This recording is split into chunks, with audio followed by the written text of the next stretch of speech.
Hello, magandang gabi sa inyong lahat guys, sa mga solid viewers ko. Saludo ko sa inyo guys. Ngayong gabi na to guys ay sishare ko lang sa inyo ang kaganapan ng aking buhay. Sa mga oras na yun guys ay karating ko lang sa trabaho. So napag-isipan ko ngayon na mag-workout ako. So let's go, umpisahan na natin guys ang aking pag-workout. Ang una kong ginawa dyan guys ay pinapalaki ko ang aking muscles sa kaliwang bahagi. So sa kanang bahagi na naman guys ay pinapalaki natin ang ating kanang muscles.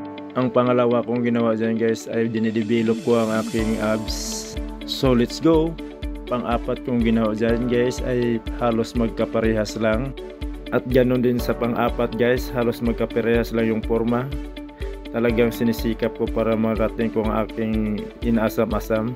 Pang-lima ay halos ganoon pa rin ang ginagawa ko dyan sa mga oras na yan.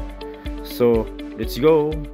Ang ginagawa ko dyan guys ay pinapalaki ko ang aking tricep para makuha ko ang tamang forma at hugis. Ang ginagawa ko dyan guys ay slow motion imagination. At dito mo mapipil ang epekto sa ginagawa ko na slow motion. Napakasarap. Imagination is the best. Sa pag-workout guys ay sipag at tiyaga lang.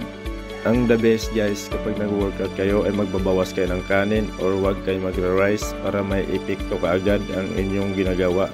Sisipagan lang nyo guys kapag nag-workout kayo. May kasabihan nga tayo, bawal ang tamad. Sari-saring workout ang ating ginagawa at wala na akong maisip. Basta umepekto lang at sumasakit ang katawan, okay na sa akin, sapat na. Di na tayo kailangan pumupunta pa ng gym, bumibili lang kayo ng dumbbell o anumang gusto ninyo. Sa bahay, anumang oras, hawak nyo ang oras. Kahit anong gusto ninyong gawin, magagawa ninyo kapag may sarili kayong gamit sa bahay. Kaya tara, bili na kayo. Muli kong ipaalala sa inyo, bawal ang tamad kapag nag-gym. Kailangang masipag, may tiyaga.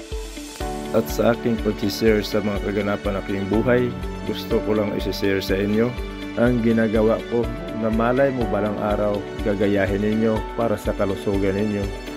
At ang pangatlo ko sa huling ginagawa dyan ay pinapalaki ko ang aking brace upang maging pantay ang sukat at balanse ng aking katawan.